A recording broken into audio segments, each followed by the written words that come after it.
दोस्तों, मैं अतुल तिवारी आप सबका एक बार फिर से स्वागत करता हूं अपने YouTube चैनल श्रेष्ठ एकेडमी में। दोस्तों, आज मैं छत्तीसगढ़ की अगली वीडियो लेकर आपके सामने फिर से उपस्थित हूं।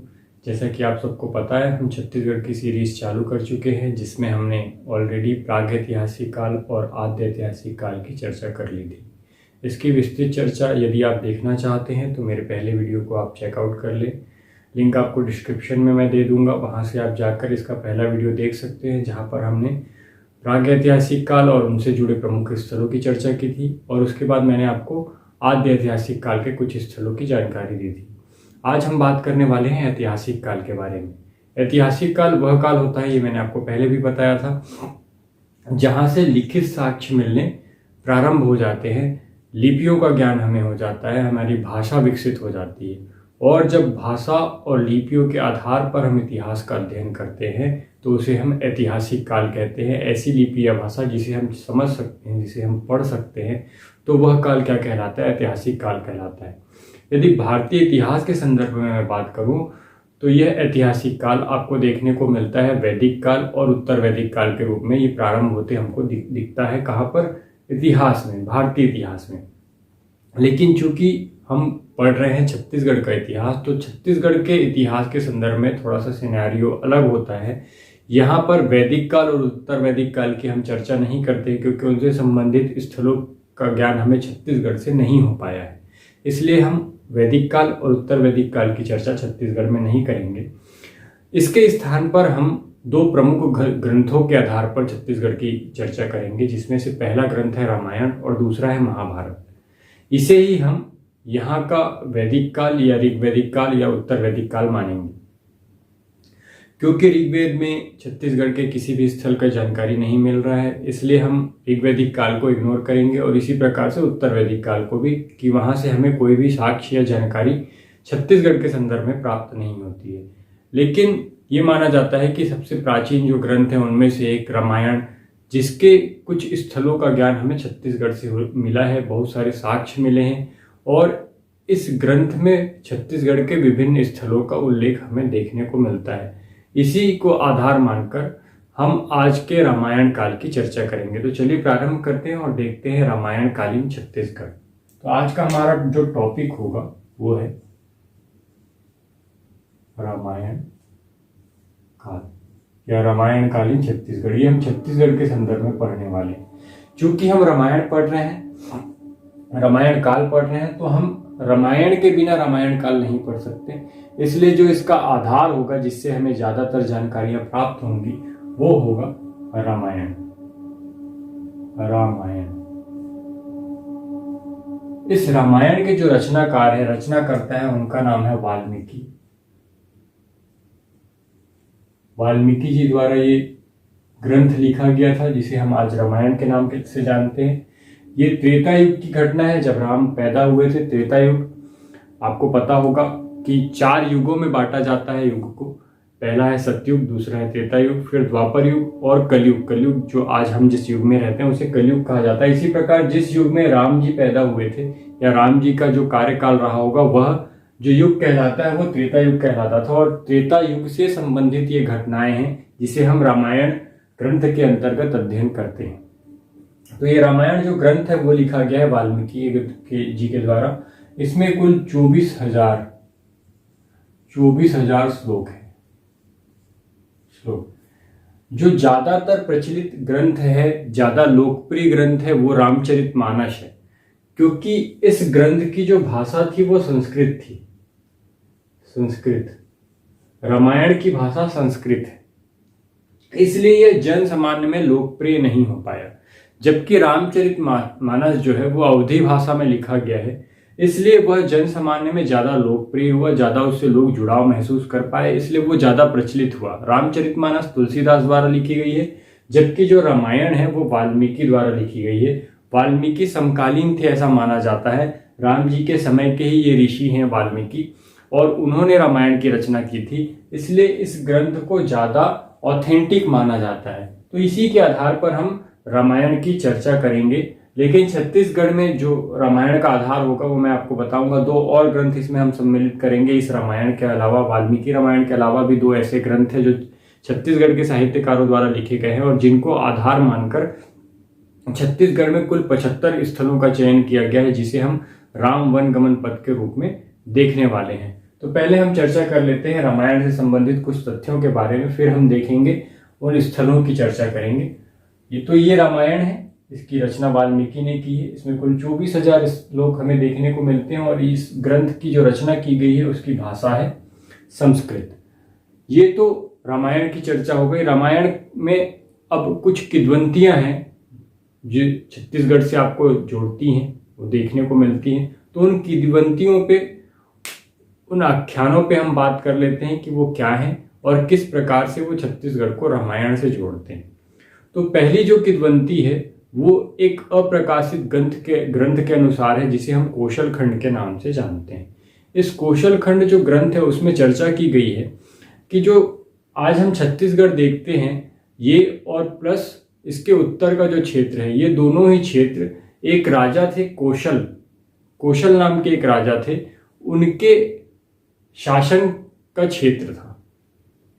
जो जिस क्षेत्र पे वो शासन करते थे राजा कौशल, वो जो क्षेत्र है वो कालांतर में कौशल के नाम से प्रसिद्ध हुआ और फिर बाद में इसका विभाजन होता है इस कौशल क्षेत्र का, और फिर ये दो भागों में बढ़ता है। एक क्षेत्र कहलाता है उत्तर कौशल और दूसरा कहलाता है दक्षिण कौशल। इसलिए आपको पता है कि रामायण काल में जो छत्तीसगढ़ का नाम था वो हमें देखने को मिलता है दक्षिण कौशल। इसका नाम कौशल राजा के नाम पर पड़ा और इसी कौशल नरेश के जो पुत्र थे वो थे भानुमंत। भानुमंत को इसलिए याद रखना है क्योंकि यहां से आपका क्रम जुड़ेगा रामायण से।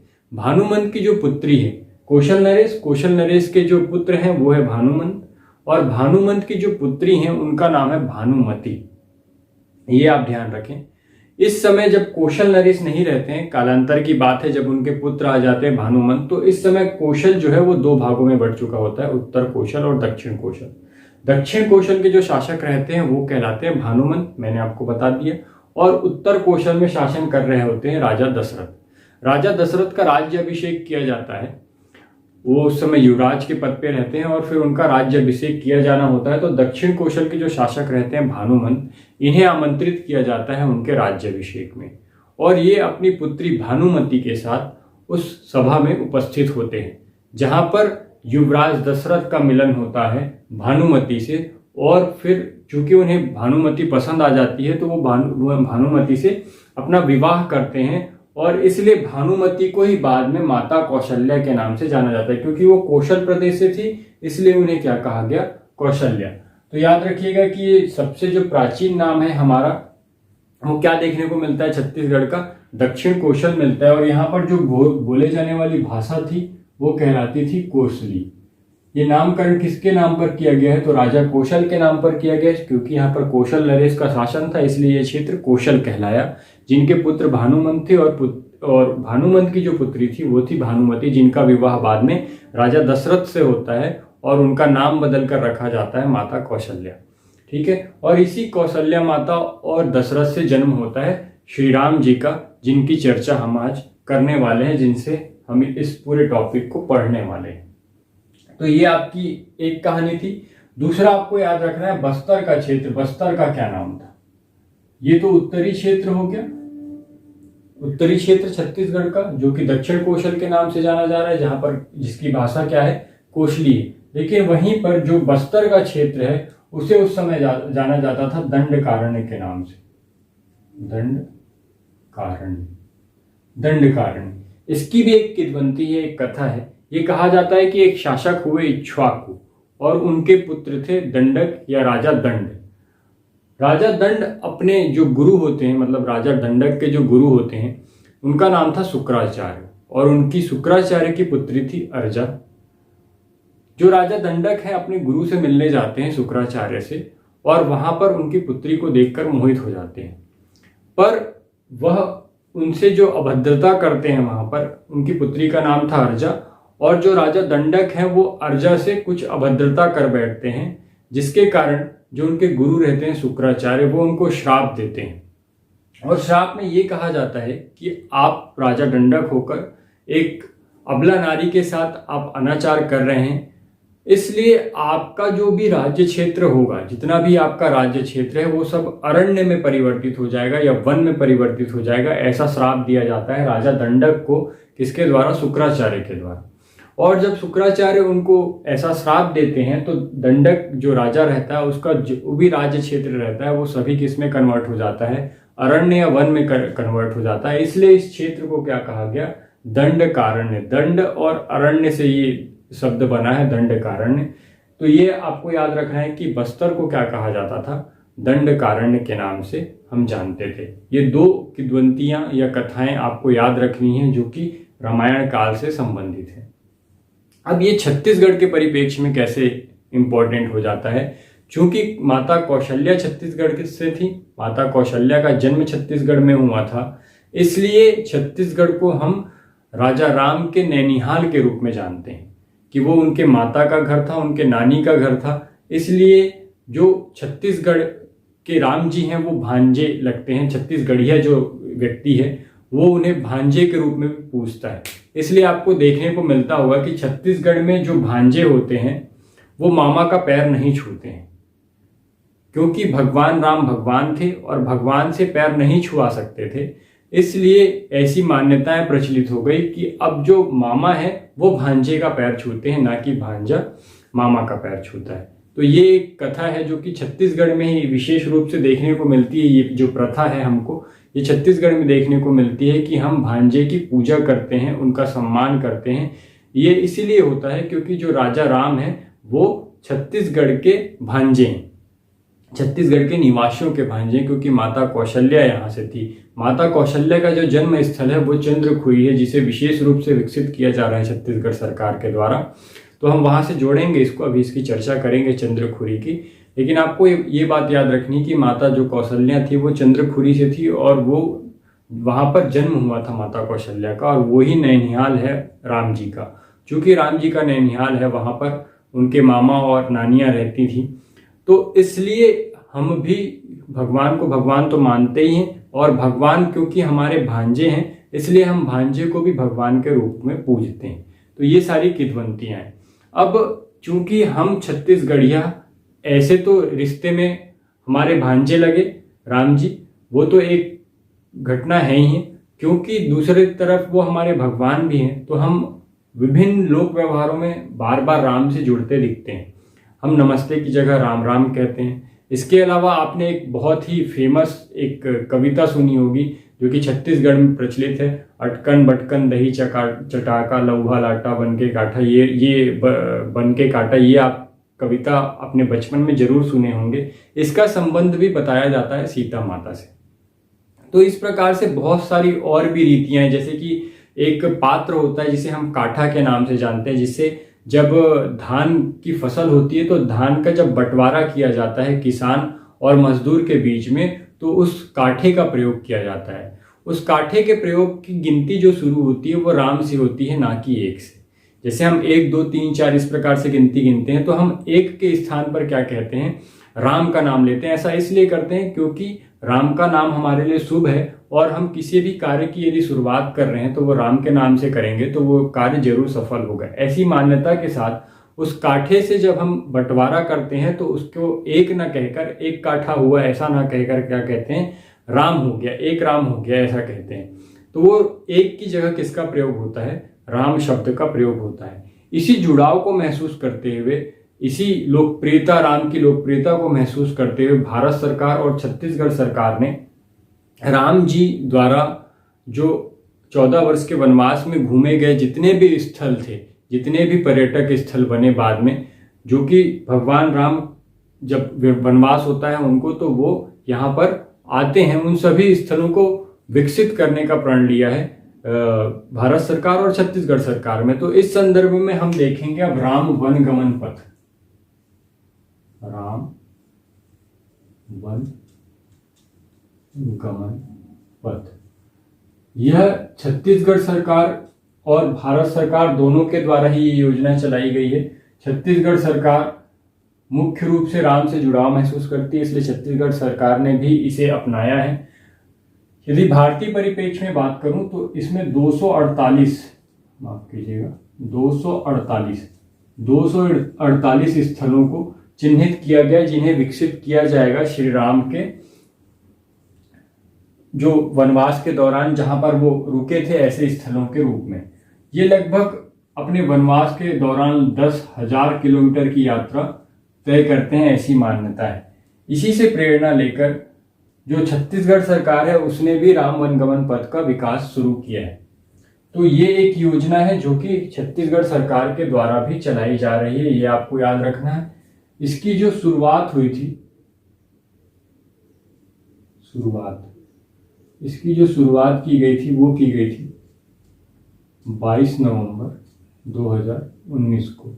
इस योजना की शुरुआत या इसकी घोषणा की गई थी 22 नवंबर 2019 को, जहां पर कुल 75 स्थलों को, स्थल कितने हैं 75, कुल 75 स्थलों का विकास किया जाना चिन्हित किया गया है कि कुल 75 स्थल ऐसे होंगे जिनका विकास किया जाएगा, जहां पर एक रोड बनाई जाएगी, उसके दोनों ओर पौधारोपण किया जाएगा, विभिन्न प्रकार के पुष्प लगाए जाएंगे और राम के आदर्शों को भी बोर्ड के द्वारा या फिर बाजू में जो शिलाएं होती हैं उनमें लिखकर बताया जाएगा कि राम किस प्रकार से थे, उनके चारित्रिक विशेषताओं को बताया जाएगा, उनके आदर्शों को बताया जाएगा। इस पूरे रोड में, इस पूरे पथ में जो राम के आदर्श हैं उनका उल्लेख होगा, विभिन्न पौधे लगाए जाएंगे, फूल लगाए जाएंगे। इस प्रकार से इस पूरे पथ का विकास करने की योजना रखी गई है। ऐसे 75 स्थल हैं जिनका इस क्रम में विकास किया जाएगा, साथ में एक रोड बनाई जाएगी जो कि इन सभी स्थलों को जोड़ेगी। तो ऐसे कुल कितने स्थल चिन्हित किए गए हैं, आपसे यदि ये पूछा जाए तो 75 स्थलों का चुनाव किया गया है, आपको ये याद रखना है। इस 75 स्थलों की शुरुआत जो है वो 22 नवंबर को की गई थी और इसका उद्घाटन जो है, इस योजना का जो उद्घाटन किया गया है वो 7 अक्टूबर 2021 को किया गया। जो राम वनगमन पथ है इसका उद्घाटन किया गया है और इन 75 स्थलों को विकसित करने की शुरुआत की गई है। इन 75 में से प्रथम चरण इनको 3 चरणों में विकसित किया जाएगा, जिसमें हम देखेंगे कि प्रथम चरण में हम 9 स्थलों को विकसित करेंगे। इसमें अभी एक और स्थल जोड़ दिया गया है, तो इसकी संख्या कितनी हो गई है 10। पहले इसे 9 रखा गया था और अभी वर्तमान में यदि आप जब ये वीडियो देखेंगे तो आपको इसे 10 याद रखना पड़ेगा, क्योंकि एक और स्थल जोड़ दिया गया है जिसे रायपुर के चंपारण के रूप में चिन्हित किया गया है। जबकि दूसरे चरण में, इसके सेकंड चरण में कुल 43 स्थलों को विकसित किया जाएगा।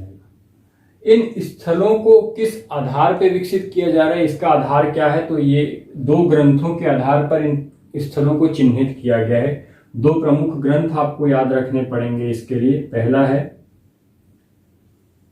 मन्नू लाल यदु के द्वारा जो रचित ग्रंथ है, जिसे हम दंडकारण्य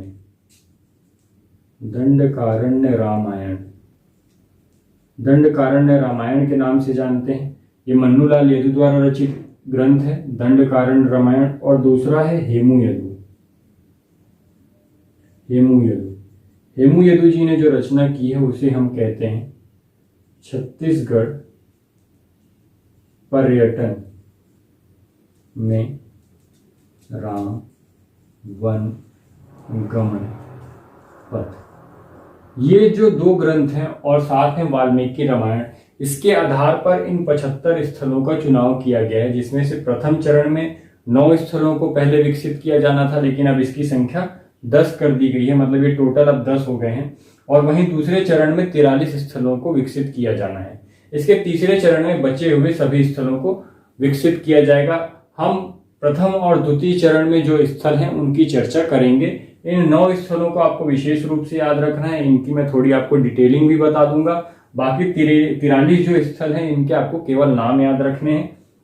इसका जो प्रमुख आधार है वो दंडकारण्य रामायण और छत्तीसगढ़ पर्यटन में राम वन गमन पथ, ये 2 ग्रंथ हैं जिनके आधार पर इन स्थलों को चिन्हित किया गया है। ऐसी मान्यता है कि 14 वर्ष के वनवास में लगभग 10 वर्ष जो है राम जी ने कहां पर बिताए थे, छत्तीसगढ़ में बिताए थे, ऐसी मान्यता प्रचलित है। तो 10 वर्ष का जो समय है वहाँ जब उन्होंने बिताया तो उसमें लगभग 51 स्थल ऐसे थे, 51 स्थल जहाँ पर उन्होंने विश्राम किया था। तो पहले इन्हीं स्थलों को विशेष महत्व दिया गया है और ये कहा गया है कि इन स्थलों को पहले विकसित किया जाएगा, क्योंकि यहाँ पर 10 वर्ष का समय, जो कि काफी लंबा समय होता है, राम जी ने व्यतीत किया। तो पहले हम इन 9 स्थलों को मैं आपको मैप के द्वारा बता देता हूँ कि ऐसे कौन कौन से 9 स्थल थे जिनके द्वारा, जहां पर जो पहले चरण में विकसित किए जा रहे हैं। ठीक है, तो पहले एक मैप बना लेते हैं।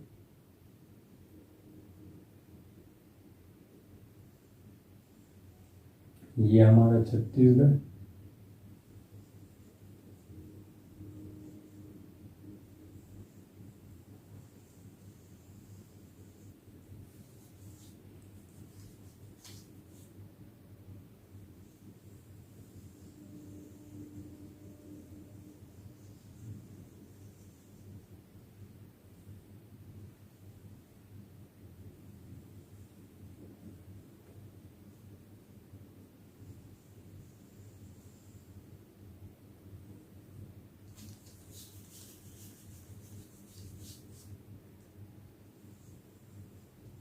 कुछ इस प्रकार से हमारा छत्तीसगढ़ है।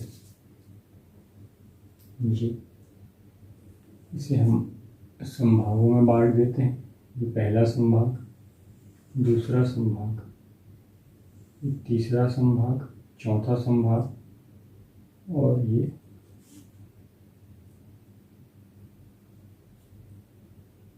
पांचवा संभाग। इस प्रकार से ये हमारा पहला जिला हो गया मनेन्द्रगढ़, चिरमिरी, भरतपुर।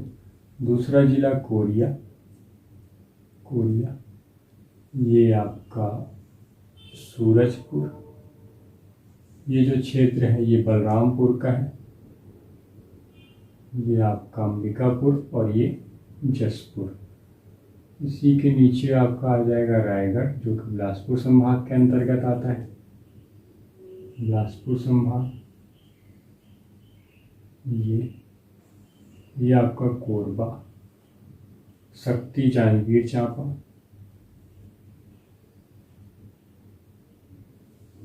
ये गौरेला, पेंड्रा, मारवाही, बिलासपुर, मुंगेली। अब देख लेते हैं हम यहाँ से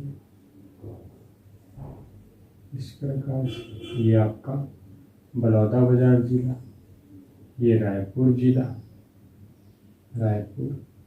ये गरियाबंद, ये धमतरी, ये गरियाबंद, ये आपका बिलाईगढ़, सारंगगढ़, ये आपका महासमुंद जिला। ठीक है,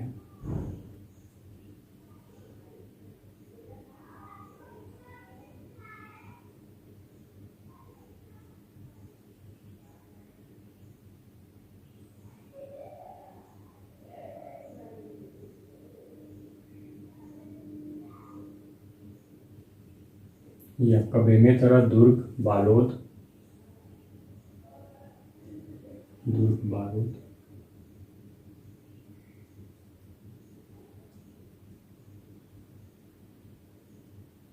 ये आपका मोहिला, मानपुर, राजनांदगांव, अंबागढ़ चौकी और ये कवर्धा। इस प्रकार से ये कांकेर, नारायणपुर के आगे यहाँ कोंडागांव से आपका ये दंतेवाड़ा, ये बीजापुर, ये सुकमा और ये बस्तर जिला। तो पहला आपको याद रखना है MCB, मनेन्द्रगढ़, चिरमिरी, भरतपुर। यहाँ पर एक स्थल आपको याद रखना है, सीतामढ़ी, हरचौका। सीतामढ़ी, हरचौका कहाँ पर है? MCB में। दूसरी जगह आपको याद रखना है सरगुजा में। सरगुजा में आप याद रखेंगे रामगढ़ की पहाड़ी।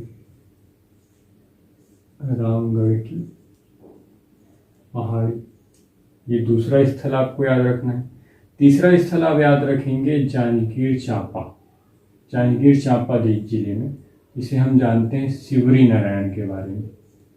शिवरी नारायण के नाम से जानते हैं इसे, शिवरी नारायण। तीसरा जो चौथा जो स्थल है आपका बलौदा बाजार में है, बलौदा बाजार भाटापारा। ये स्थल है तुरतुरिया इस नाम से जाना जाता है, बलौदा बाजार भाटापारा में। अगला जो स्थल आपको याद रखना है रायपुर में है, रायपुर में आपका चंद्रखुरी या इसको चंदखुरी कहते हैं, चंदखुरी, जो कि माता कौशल्या का जन्म स्थान है। और फिर आपका ये है धमतरी में हम याद रखेंगे सिहावा। ये आपका गरियाबंद है, गरियाबंद में आप याद रखेंगे राजिम। रायपुर में चंद्रखुरी, और जो ये नया स्थल मैंने आपको बताया था एक अलग से जोड़ा गया है, तो चंद्रखुरी के साथ आप चंपारण भी याद रखेंगे, चंपारण।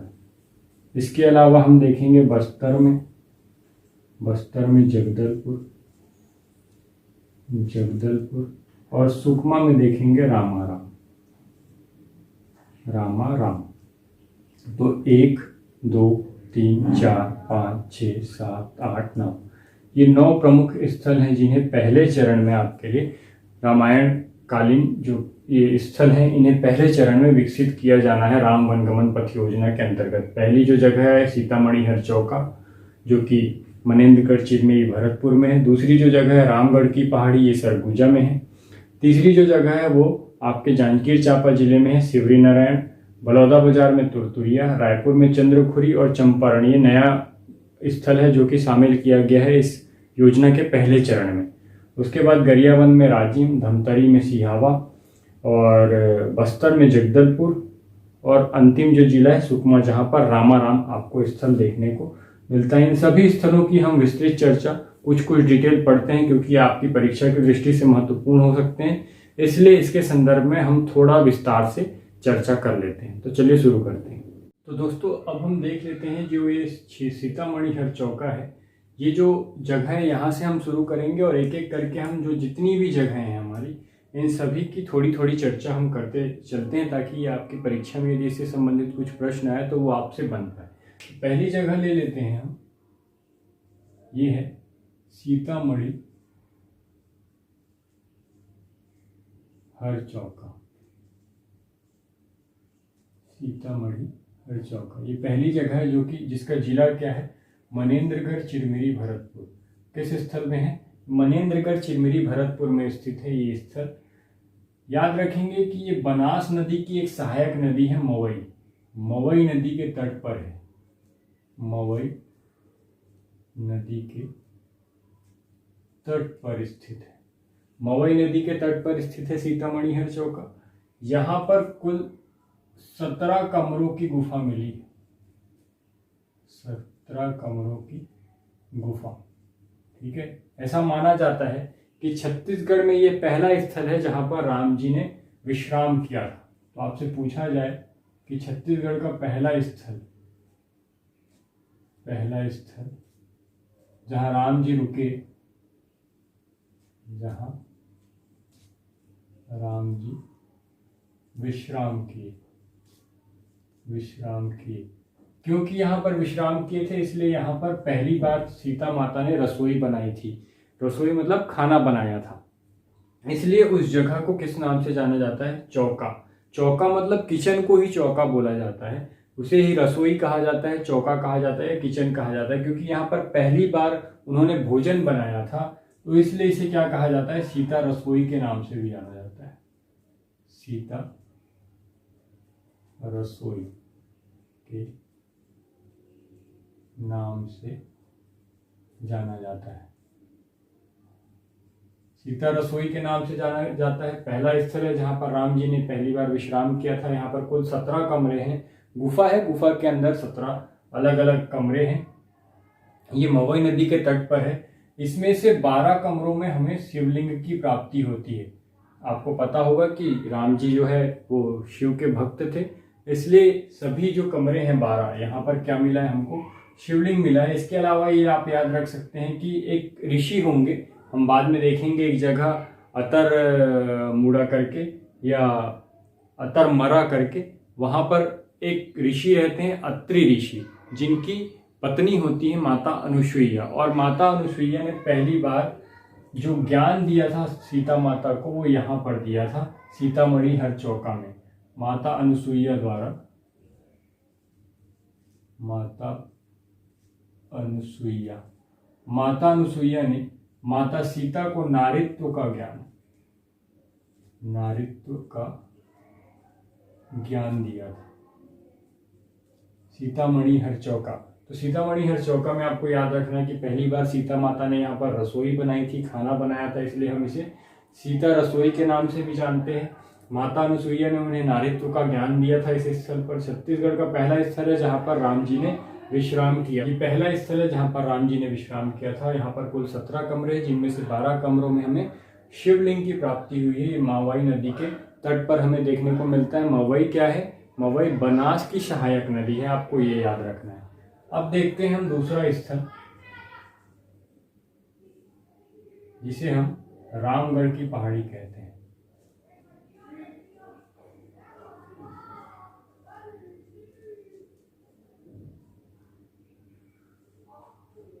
रामगढ़ की पहाड़ी, ये जो स्थल है आपका सरगुजा में स्थित है। सरगुजा, रामगढ़ की पहाड़ी में 2 गुफाएं मिली है, जिसे हम सीता बेंगरा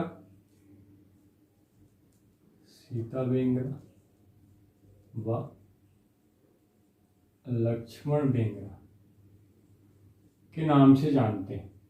यहाँ पर 3 कमरे थे जहाँ पर राम जी, सीता माता और लक्ष्मण जी निवास करते थे। ऐसी मान्यता है, वहाँ की स्थानीय किंवदंती के अनुसार प्रचलन है कि यहाँ पर राम जी के पद चिन्ह प्राप्त हुए हैं। राम जी के पद चिन्ह प्राप्त हुए हैं। राम जी ने ही इसका नामकरण किया है, इसलिए से सीता के नाम से इसका नामकरण किया, इसलिए से किस नाम से जाना जाता है? सीता बेंगरा। सीता के नाम पर नामकरण। इसे अन्य रूप में भी आप याद रख सकते हैं कि ये पहली नाट्यशाला है। हालांकि ये मौर्यकालीन है, लेकिन प्रथम नाट्यशाला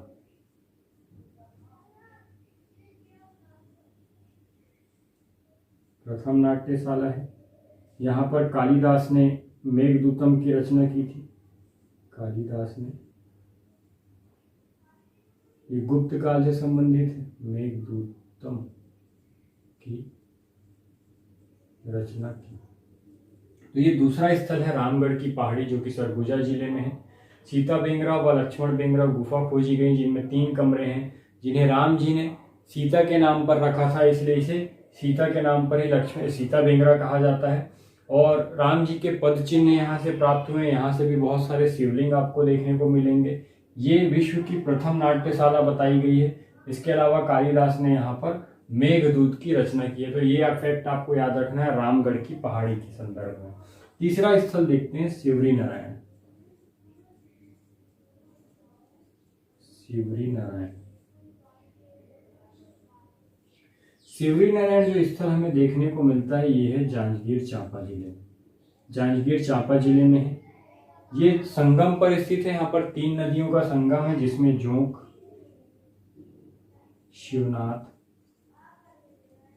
जोगसीनाथ व महानदी, ये 3 नदियां आके यहाँ पर मिलती हैं। इसे हमें याद इसलिए रखना है क्योंकि यहीं पर माता सबरी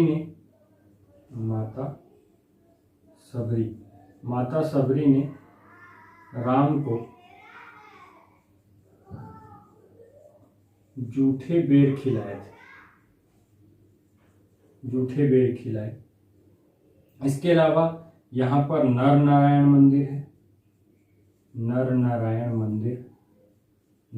मंदिर के लिए याद रखना है माता सबरी का मंदिर है।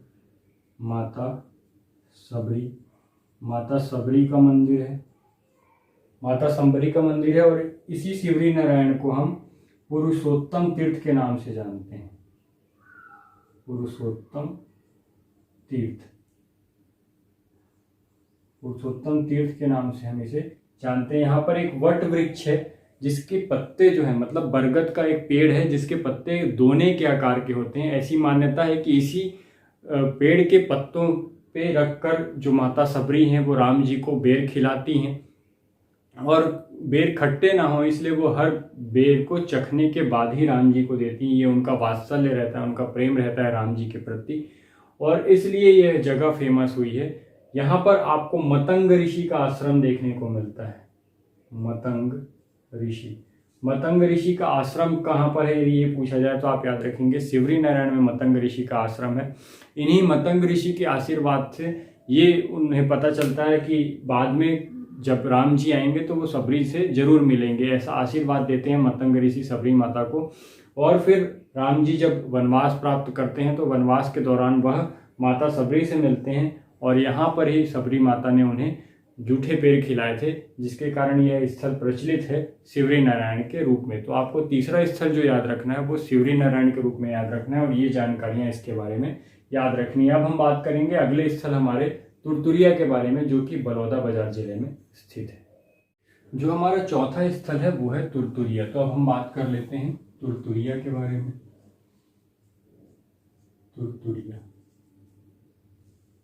तुरतुरिया जो स्थल है ये बलौदाबाजार जिले के अंतर्गत आता है। बलौदाबाजार भाटापारा ये जिला है। ये बारनवापारा अभ्यारण्य क्षेत्र के अंतर्गत आता है।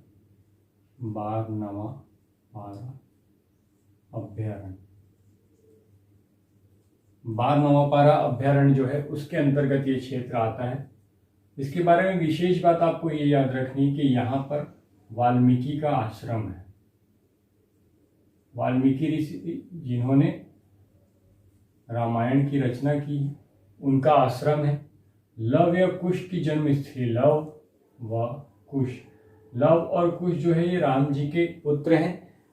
आपको पता है कि जब वनवास खत्म होता है उसके बाद राम जी और सीता जी वापस अयोध्या जाते हैं, लेकिन लोक व्यवहार में ये प्रचलित हो जाता है क्योंकि माता सीता इतने दिन बाहर रही थी, लंका में रही थी, तो लोग उन पे आरोप लगाते हैं और इस कारण राम जी को उन्हें छोड़ना पड़ता है, त्यागना पड़ता है, जिसके कारण वह वाल्मीकि आश्रम में रहकर कुछ समय व्यतीत करती हैं, जहाँ पर उन्हें उनके 2 पुत्रों का जन्म होता है जिसे हम लव व कुश के नाम से जानते हैं। तो आपको याद रखना है कि वाल्मीकि आश्रम में ही लव और कुश का जन्म हुआ था, तो ये लव और कुश की जन्म स्थली है। लव और कुश की जन्म स्थली है। इसका नाम तुरतुरिया कैसे पड़ा ये भी एक आपको जानने लायक बात है कि एक नाला है यहाँ पे, बलभद्री नाला। इस बलभद्री नाला का जो पानी है वो तुरतुर की ध्वनि के साथ प्रवाहित होता है। जब वह एक छोटे से चट्टान के ऊपर से नीचे गिरता है तो वो तुरतुर की आवाज करता है, क्योंकि ये धारा काफी पतली है, नाला है तो धारा पतली होती है, इसलिए वो तुरतुर की आवाज करता है। और इस तुरतुर की आवाज के नाम के कारण ही इस स्थल का नाम पड़ गया है तुरतुरिया। ये बारनवापारा अभ्यारण्य क्षेत्र के अंतर्गत आता है। यहीं से एक नदी भी प्रवाहित होती है जिसे हम बलमदेई नदी के नाम से जानते हैं। बलमदेई नदी ये कहाँ पर है? बलौदाबाजार जिले में है। तो ये आप तुरतुरिया के बारे में ये जानकारी याद रखेंगे। अगला जो स्थल और सबसे महत्वपूर्ण स्थल है हमारा चंद्रखुरी। 5वां जो स्थल है वो है चंद्रखुरी। ये आप याद रखेंगे, या इसको हम चंद्रखुरी भी लिखते हैं। ये रायपुर जिले में है, रायपुर में है। माता कौशल्या का जन्म स्थान है। माता कौशल्या का जन्म स्थान है। माता कौशल्या का जन्म स्थान है। राम जी का नैनिहाल है। राम जी का नैनिहाल मतलब नानी का घर है, ये याद रखेंगे। यहाँ पर राम जी की 51 फीट की प्रतिमा का अनावरण किया गया है। वर्तमान में 51 फीट की प्रतिमा, राम जी की सबसे ऊंची प्रतिमा जो है 51 फीट की, वो कहाँ पर लगाई गई है? चंद्रखुरी में लगाई गई है। इसके अलावा जिस तालाब पर माता कौशल्या और राम जी की संयुक्त प्रतिमा है, वहाँ पर मंदिर का निर्माण वहाँ के स्थानीय लोगों द्वारा कर दिया गया था 1973 में। वैसे तो ये मंदिर जो माना जाता है वो सोमकालीन माना जाता है कि इस 8वीं से 9वीं शताब्दी में ये मंदिर बना रहा होगा, लेकिन क्योंकि ये जीर्ण शीर्ण अवस्था में था इसलिए स्थानीय लोगों ने चंदा इकट्ठा करके इस मंदिर का निर्माण करवा लिया था। इसी का सौंदर्यीकरण अभी हमारी छत्तीसगढ़ सरकार कर रही है, जहां पर 51 फीट की प्रतिमा लगाई गई है। इसके अलावा पहले इस मंदिर तक पहुंचने का कोई माध्यम नहीं था, क्योंकि ये मंदिर जो है वो एक तालाब के मध्य में स्थित है, जिस कारण यहाँ तक पहुंचने के लिए आपको तालाब को तैर के पार करना पड़ता था। लेकिन वर्तमान में इस तालाब का भी सौंदर्यीकरण किया गया। इस तालाब का नाम है आपका जलसेन सागर। जलसेन सागर के नाम से जाना जाता है ये तालाब। इस तालाब में जाने के लिए, मतलब इस तालाब के मध्य में जो स्थित मंदिर है वहां तक जाने के लिए एक सेतु का निर्माण किया गया है, जिसे हम सुषेण सेतु के नाम से जानते हैं। सुषेण सेतु। अब ये सुषेण के बारे में भी आप याद रखेंगे कि जो सुषेण है ये रावण का राज्य वैद्य था, और जब लक्ष्मण जी को बाण लगता है और वो मूर्छित हो जाते हैं तो उसके लिए संजीवनी की आवश्यकता होती है। तो संजीवनी लाने का जो सुझाव हनुमान जी को देते हैं, जिस वैद्य को बुलाया जाता है, वो सुषेण ही होते हैं, जो कि रावण के राज्य वैद्य थे। और उसी सुषेण ने अपने अंतिम समय में चंद्रखुरी में आकर समाधि ले ली थी, या चंद्रखुरी में आके समाधि ले ली थी, इसलिए ये सुषेण का समाधि स्थल भी है। सुषेण का समाधि स्थल, तो ये भी आप याद रखेंगे। इसलिए यहाँ पर क्या बनाया गया, सुषेण सेतु बनाया गया। जिस तालाब में ये मंदिर है उसे क्या कहा जाता है, जलसेन सागर के नाम से जाना जाता है। ये जो क्षेत्र है वो आपका आरंग तहसील के अंतर्गत आता है, आरंग तहसील। तो ये आपका चंद्रखुरी था, जिसके बारे में आपको याद रखना है। अगला जो स्थल रायपुर में है, जो कि अभी वर्तमान में इसे शामिल किया गया है, वो है चंपारण। चंपारण, चंपारण के बारे में आपको याद रखना है कि ये भी रायपुर जिले में है, रायपुर जिले में है। यहाँ पर महाप्रभु वल्लभाचार्य का नाम आपने सुना होगा, महाप्रभु वल्लभाचार्य। तो इनसे संबंधित स्थल है चंद्रखुरी। महाप्रभु वल्लभाचार्य के लिए आपको मुख्य रूप से याद रखना है चंद्रखुरी कह रहा हूँ, चंपारण को। तो चंपारण कहाँ पर है, रायपुर में है। और ये किससे संबंधित है, तो ये महाप्रभु वल्लभाचार्य से संबंधित स्थल है। तो ये आपका रायपुर के स्थल हो गए। अगला स्थल हम देख लेते हैं राजिम, जो कि आपका गरियाबंद जिले के अंतर्गत आता है। तो हमारा जो 5वां स्थल है वो है राजिम। इसकी चर्चा कर लेते हैं, इससे संबंधित तथ्य देख लेते हैं। राजिम, जैसा कि आप सब जानते हैं कि राजिम कहाँ पर है, गरियाबंद जिले में स्थित है, गरियाबंद जिले में। इसके बारे में हमको याद रखना है, जो कि रामायण काल से संबंधित तथ्य है। सबसे पहला कि ये लोमस ऋषि का आश्रम है, लोमस ऋषि का आश्रम। दूसरी जो महत्वपूर्ण बात याद रखनी है कि यहाँ पर कुलेश्वर महादेव का मंदिर है, कुलेश्वर महादेव का मंदिर। कुलेश्वर महादेव का मंदिर जो ये माना जाता है कि जो वो शिवलिंग है वो राम जी द्वारा स्थापित किया गया था, क्योंकि राम जी के कुल गुरु थे महादेव या शिव, और उनका जो शिवलिंग है वो राजिम में राम जी के द्वारा पूजा के लिए स्थापित किया गया था। क्योंकि वह उनके कुल देव हैं, इसलिए इस मंदिर का या इस शिवलिंग का निर्माण करने पर इसका नाम क्या पड़ गया, कुलेश्वर महादेव मंदिर। इसके अलावा आप इसे राजीव लोचन मंदिर के लिए भी जानते हैं। यहाँ पर क्या है, राजीव लोचन मंदिर। राजीव लोचन मंदिर है, माघ पुन्नी का मेला भरता है, माघ पुन्नी का मेला भरता है यहाँ पर। तो इस प्रकार से आपको याद रखना है राजिम, ये राजिम था। अगला देख लेते हैं सिहावा। 6वां स्थल क्या है, सिहावा। सिहावा देख लेते हैं। सिहावा जो है वो धमतरी में, जिला कौन सा है, धमतरी। यहाँ पर सप्त ऋषियों की तप्त स्थली। सप्त ऋषि का नाम आपने बहुत बार सुना होगा, सप्त ऋषियों की तप स्थल है, तप स्थल है। सप्त ऋषि कौन कौन से हैं यदि ये पूछा जाए तो पहला है श्रृंगी ऋषि। श्रृंगी ऋषि जो आप 7 तारे देखते हैं, बचपन में कथा सुनी होगी आपने कि ये 7 ऋषि हैं जो बाद में तारे के रूप में स्थापित हो गए थे। तो वही सप्त ऋषि है जो कि कहाँ पर तप करेंगे, सिहावा पर्वत पर तप करेंगे जो कि धमतरी में है। तो पहले ऋषि कौन थे, श्रृंगी ऋषि आपको याद रखना है। दूसरा आपको याद रखना है कंक ऋषि, कंक ऋषि। इन्हीं कंक ऋषि के नाम पे कांकेर शहर का नाम पड़ेगा, जो बाद में अपना कांकेर में आश्रम बनाएंगे तो उनके नाम पर इसका स्थल का नाम क्या पड़ जाएगा, कांकेर पड़ जाएगा। तीसरे हैं आपके गौतम ऋषि, गौतम ऋषि। गौतम ऋषि को आपको माता अहिल्या के कारण याद रखना है कि जब राम पहुंचेंगे तो माता अहिल्या का उद्धार किया था, वो किनकी पत्नी थी, ऋषि गौतम की पत्नी थी। इसके अलावा अंगिरा ऋषि, अंगिरा ऋषि, षडभंग ऋषि, षडभंग ऋषि, अगस्त ऋषि, अगस्त ऋषि हैं।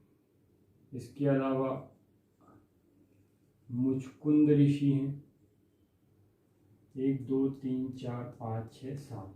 तो ये 7 जो ऋषि हैं वो सप्त ऋषि के नाम से प्रचलित हैं। और इन 7 ऋषियों ने सिहावा पर्वत पर रहकर तपस्या की थी, जिसके कारण इसे तप सप्त ऋषि के जो तप स्थल के नाम से हम जानते हैं। तो ये 7 जो ऋषि हैं उनको आपको याद रखना है। यहीं से महानदी का उद्गम होता है, महानदी का उद्गम। तो महानदी का उद्गम स्थल याद रखना है। जो ऋषि लोमस थे, ऋषि लोमस ये इन 7 ऋषियों के गुरु थे, ये भी आप याद रख सकते हैं।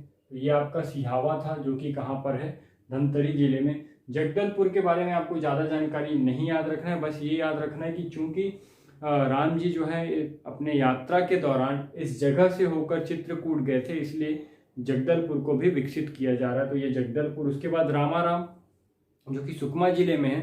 तो रामाराम के बारे में आपको ये याद रखना है कि रामाराम जो स्थल है वो अंतिम स्थल है छत्तीसगढ़ का, जहाँ पर राम रुके थे, जहाँ पर विश्राम किया था उन्होंने। इसी स्थल पर जो रामाराम है यहाँ पर ही उन्होंने भूदेवी की पूजा की थी। यहाँ पर चिटमिटिन देवी माता का मंदिर है, जिनको भूदेवी के रूप में जाना जाता है, और इनकी पूजा यहाँ पर श्री राम जी ने की थी। और इसके बाद वो भद्रांचल या फिर आंध्र प्रदेश की ओर प्रस्थान, दक्षिण की ओर प्रस्थान कर जाएंगे।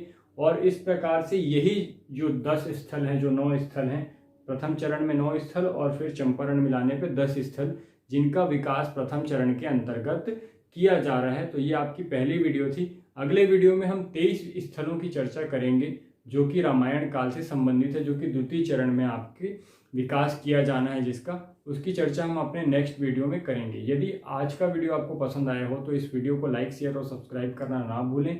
आपका बहुत बहुत धन्यवाद। मिलेंगे अगले वीडियो में फिर से आपसे। धन्यवाद।